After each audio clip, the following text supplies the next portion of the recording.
desejamos a todos muita paz.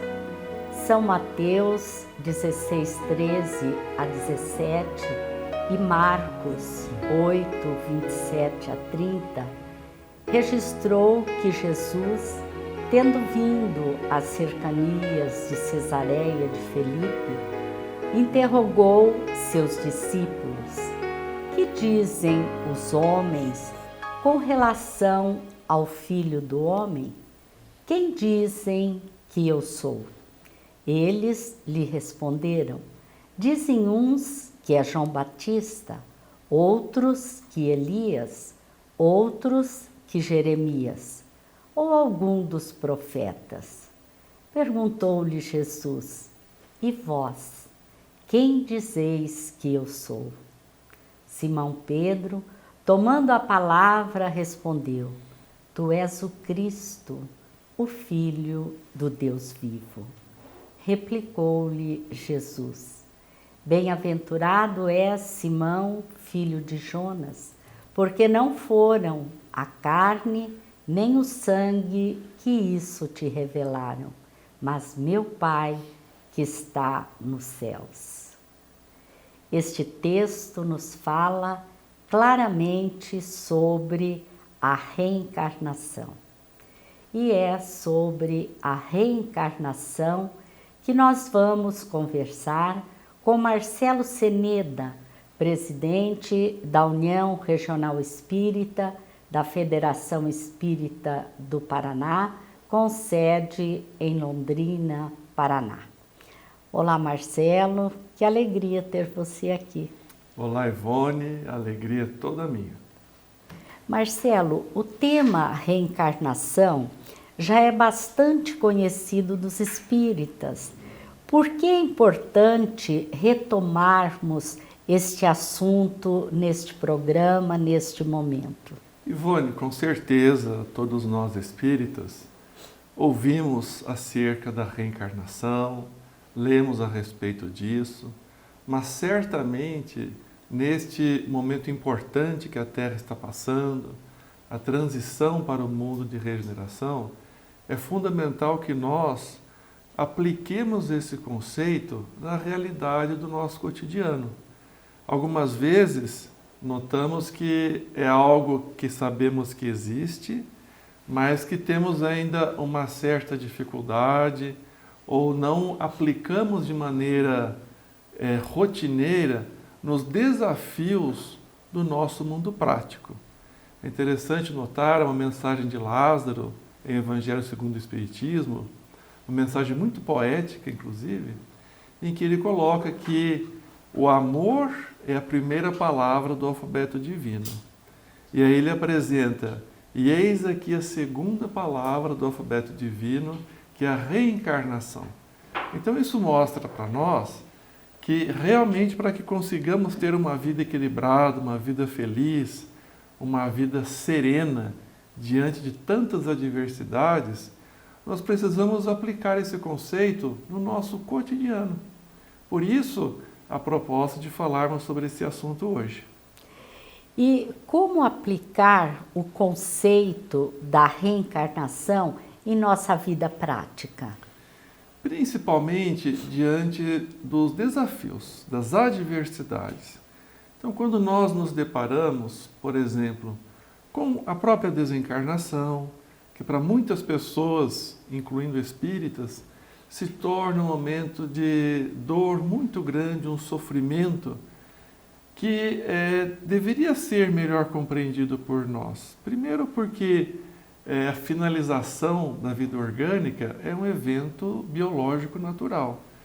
E se nós realmente incorporarmos de maneira convicta a reencarnação, nós vamos conseguir constatar que a separação certamente nos causa um saudosismo, nos causa dor, mas ela é temporária. Diante das moléstias, das doenças de longo curso, dessas circunstâncias, dos desafios coletivos que a humanidade tem passado, a própria pandemia, os conflitos entre países, tudo isso vai se tornando mais fácil de ser processado por nós se lembrarmos diariamente que somos espíritos multimilenares, que já aqui estivemos diversas vezes e estaremos muitas outras. Então, essa relativização do contexto da matéria nos proporciona uma paz, uma serenidade, para que nós consigamos lidar com os desafios da vida prática com mais leveza, com mais tranquilidade. É essa que é a proposta de incorporarmos a reencarnação no nosso cotidiano. Porque ela vem nos trazer muitas explicações, né? E interessante, Marcelo, que muitas pessoas gostariam de saber sobre as suas existências passadas, né? Como fui, o que eu era, não é? E é possível ter uma ideia de quem nós fomos ou como nós fomos em existências pretéritas? Claro, claro que sim. Existe uma curiosidade natural, assim, que a pessoa se depara com o conceito de reencarnação.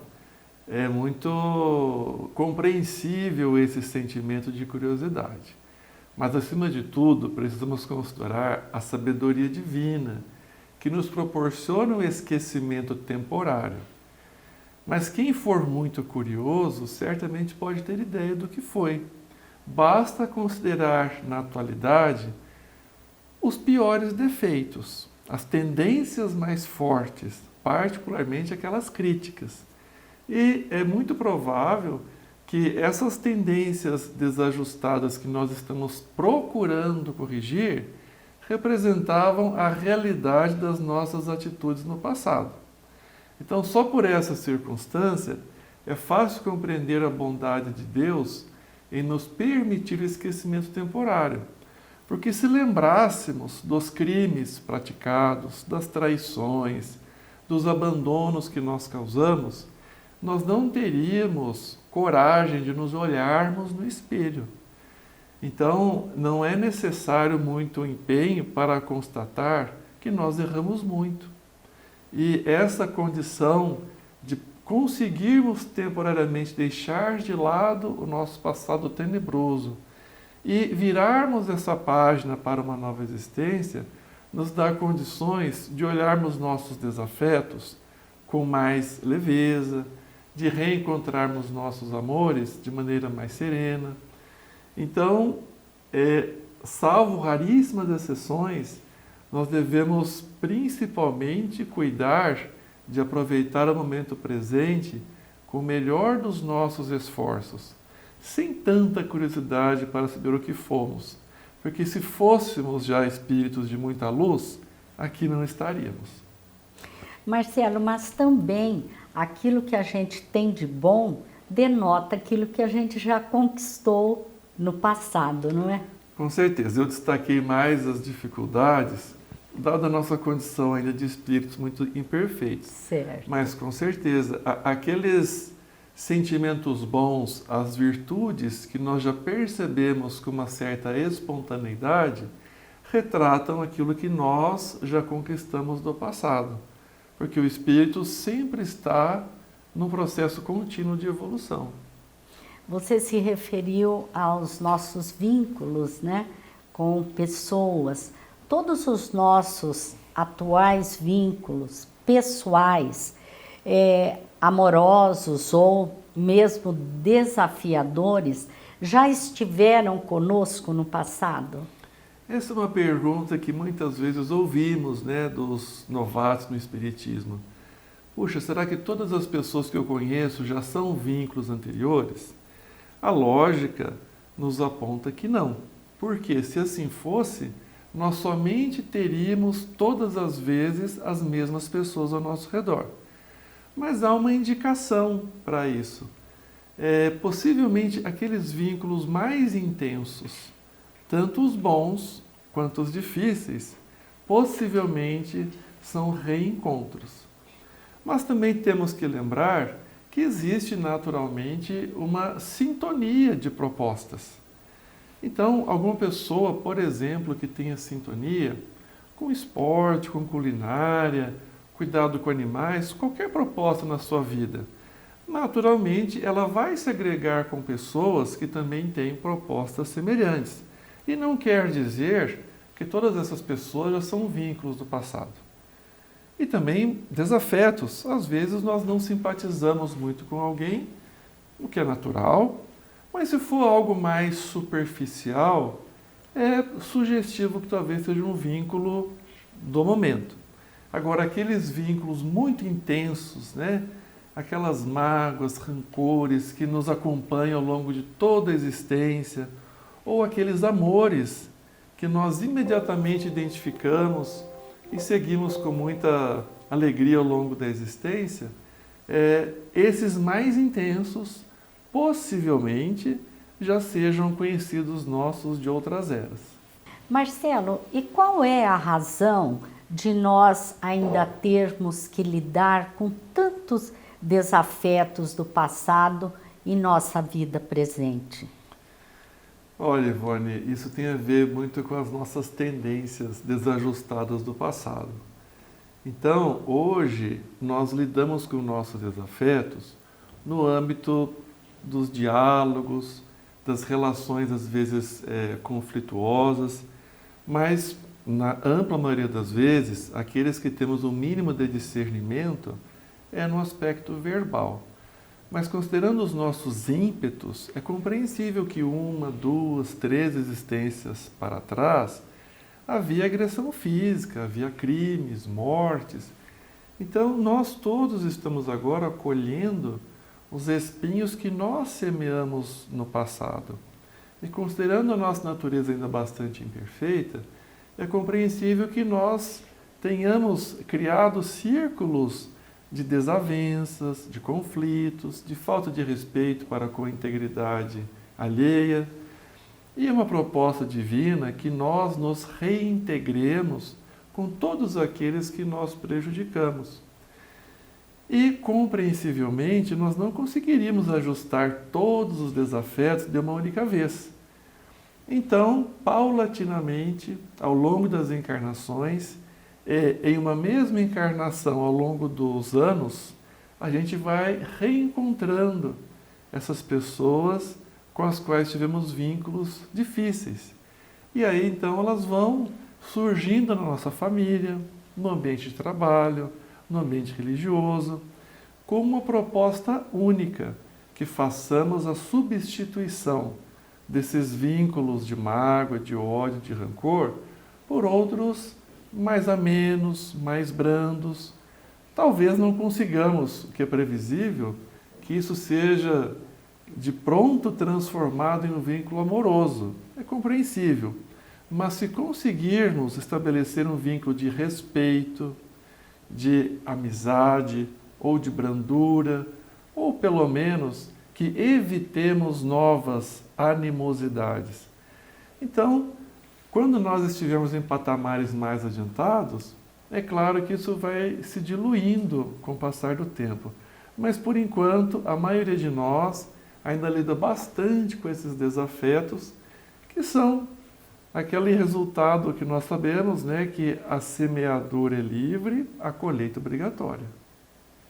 E o amor, a misericórdia do Pai, né, nos oportuniza, nos dá a oportunidade de retomarmos todas essas questões, né? Mas também, por outro lado, nós sentimos assim uma afetividade muito grande por pessoas que estão impedidas de conviverem conosco, né? E por que razão, Marcelo? Ou seja, aqueles que a gente ama, que a gente queria estar perto, estão longe. Olha, aí nós podemos considerar dois aspectos. Primeiro, que um amor estabelecido é um patrimônio já conquistado. Então, é como um aluno que está cursando a escola, ele realmente aprendeu determinado conteúdo. Aquilo faz parte do patrimônio dele. Não faz sentido ele investir muito tempo naquela matéria que ele já tem nota para ser aprovado. O aluno precisa se dedicar mais nas matérias que ele ainda tem mais dificuldade. Então, esses vínculos amorosos, que já são um patrimônio do nosso contexto infinito da evolução, eles sempre estão à nossa volta. Mas, compreensivelmente, nós precisamos dedicar mais tempo, mais dedicação para aqueles que ainda não são mais difíceis, que nós temos que ajustar. Esse é um ponto. Outro ponto é que muitas vezes esses vínculos amorosos também podem ter sido vivenciados no passado com relações menos adequadas. Então, às vezes, nós identificamos um grande afeto por alguém que está em um outro casamento, em uma outra família, e nós convivemos, mas sem a proximidade que gostaríamos. Isso nos ajuda a trabalhar a disciplina e a aprimorarmos o sentimento amoroso de conseguirmos amar a pessoa, mesmo que ela não esteja no nosso círculo mais próximo. Com o passar das existências, o que todos nós vamos conquistar com certeza é um sentimento de amor fraternal e universal, independente se a pessoa está no nosso círculo mais próximo ou não. Então, essas duas situações nós vamos encontrar nas obras espíritas para ilustrar por que é que nós ainda não conseguimos conviver com aqueles que nós mais amamos tanto quanto gostaríamos. Porque se assim o fora, nós possivelmente deixaríamos de lado os compromissos mais difíceis, não é? Certo, com certeza. Marcela, a gente pode também estender essas suas colocações, por exemplo, a atividade profissional da pessoa, não é? Às vezes a gente percebe alguém desenvolvendo certa atividade profissional, vamos dizer, ele é professor, mas ele adora, ele entende de medicina, né? Dá a impressão que ele conhece, que ele sabe aquilo. Também a isso se aplica essa sua definição? Com certeza, né? Nas obras básicas nós encontramos essa explicação e nos livros espíritas sérios também, que como nós temos que ao longo da jornada infinita de evolução adquirir diversas virtudes, competências, muitos aprendizados, é claro que em alguma existência nós teremos uma maior oportunidade de aquisição e outra que já seja de domínio estabelecido ficará como que adormecida. Mas é como você falou, é notório que existe uma competência naquela área, mas por alguma razão incompreensível para o materialista, não surge ocasião daquela virtude, daquela competência se estabelecer. Uhum. E isso está dentro da programação divina. Por quê? Se em todas as existências, se em todas as reencarnações, sempre a mesma ou duas, três competências, virtudes, habilidades fossem vivenciadas, não haveria tempo para adquirir outras mais. Uhum. Então nós vemos no contexto, por exemplo, das artes, das ciências, da própria caridade, em cada oportunidade a gente vai exercitando uma nova aquisição. Mas para o espírito imortal, cada patrimônio conquistado, ele já está estabelecido. E na hora propícia, na hora adequada, todas essas virtudes, essas aquisições poderão aflorar. Outra questão, Marcelo, que a gente observa assim, é a questão da família, né? Em que se baseia a programação da família que será constituída, a família que nós vamos viver?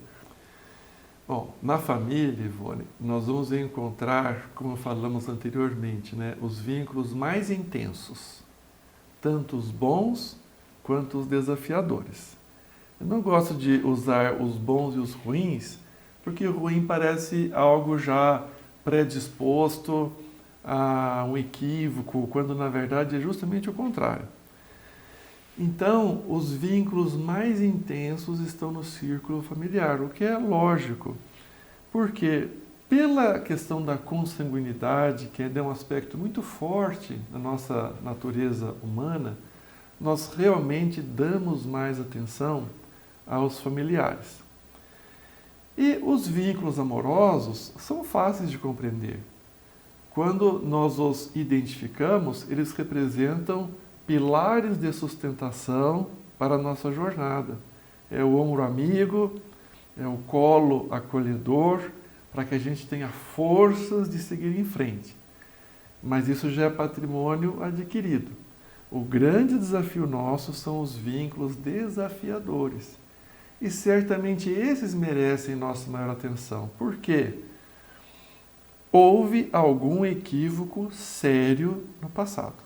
Para estar na mesma família, espíritos com adversidades muito grandes, é porque o erro foi sério. Então, muitas vezes são os crimes, assassinatos, traições, abandonos. E aí advém a reencarnação e surge aquela antipatia imediata. E vemos isso todos os dias, entre irmãos, entre pai e filho, entre cônjuges. Se a pessoa falar A, o outro se desagrada. Se não falar nada, se aborrece também. Mas aqui o conceito da reencarnação se aplica de maneira muito prática. Qual seja, cada qual que procure fazer a sua parte para amenizar aquela situação difícil. Lembrando que ninguém é responsável de maneira integral pela proposta do outro. Muitas vezes, por mais que um pai ou uma mãe se desdobrem ao máximo, pode ser que o filho ou a filha não aproveite a oportunidade concedida. É o uso do livre-arbítrio. Se Deus respeita o livre-arbítrio, nós temos que entender que é nosso dever respeitar também. Mas o grande desafio é a família, com certeza. Com certeza, né? Marcelo, considerando tantos desafios, né, com a reencarnação, desafios de desafetos perto de nós, afetos longe de nós, né? Como que nós fazemos para agir corretamente nesta existência, para aproveitarmos esta oportunidade? Olha, Vânia, nas obras básicas de Kardec, nós encontramos lições muito objetivas, muito práticas, né? Que traduzem os ensinamentos de Jesus com a compreensão da realidade espiritual. Então, quando Jesus fala, orai pelos vossos inimigos, para aqueles que vos perseguem, e eles estão na nossa família. Então, o primeiro ponto para que a gente consiga acertar mais desta vez é colocar diariamente a proposta da oração, para que a gente tenha momentos de sintonia superior, para que a gente consiga amealhar forças, paz e equilíbrio. Depois, como está lá no Livro dos Espíritos, é o conhece-te a ti mesmo. Vamos nos conhecer. A proposta do autoconhecimento nos ensina onde estão nossas fraquezas, onde estão nossos pontos fortes, as virtudes, para que a gente trabalhe de maneira planejada. Assim como planejamos as questões materiais, da carreira, da casa, temos que planejar nossa existência enquanto na matéria. Então, com a oração, com o autoconhecimento e a bandeira do Espiritismo, que é a caridade, nós vamos conseguir a cada dia fazer o melhor ao nosso alcance. E lembrando também de Jesus, quando ele falou, amanhã cuidará de si. Porque em alguns momentos a dificuldade está muito grande. Vamos então cuidar do dia de hoje, fazer o possível. Lembrando que a maioria dos nossos dias vão ser dias em termos de acontecimentos medianos. Alguns dias serão muito felizes em termos de conquistas espirituais. E alguns dias também muito difíceis. Mas o importante é perseverar. Como também diz Kardec, aquele que perseverar até o fim, este será salvo. Jesus colocou, Kardec repetiu isso no Evangelho. Então, a receita básica oração, autoconhecimento, prática da caridade e um dia por vez. Se fizermos isso todos os dias, no fim da existência estaremos melhores do que aqui chegamos. Com certeza. E com certeza a reencarnação é a prova incontestável, né, da misericórdia de Deus, que oportuniza cada um de seus filhos que venha para reparar seus erros, para aprender, para crescer. E é assim que nós chegaremos à perfeição um dia, né? Marcelo, nós agradecemos a sua participação, suas colocações foram muito esclarecedoras e desejamos tê-lo em outras oportunidades conosco. Eu que agradeço. Nós agradecemos a todos vocês que estão nos assistindo, lembramos a todos para acessarem o site momento.com.br, onde vocês encontrarão as mensagens belíssimas do Momento Espírita. Trabalho este que é realizado pela Federação Espírita do Paraná. Desejamos a todos muita paz.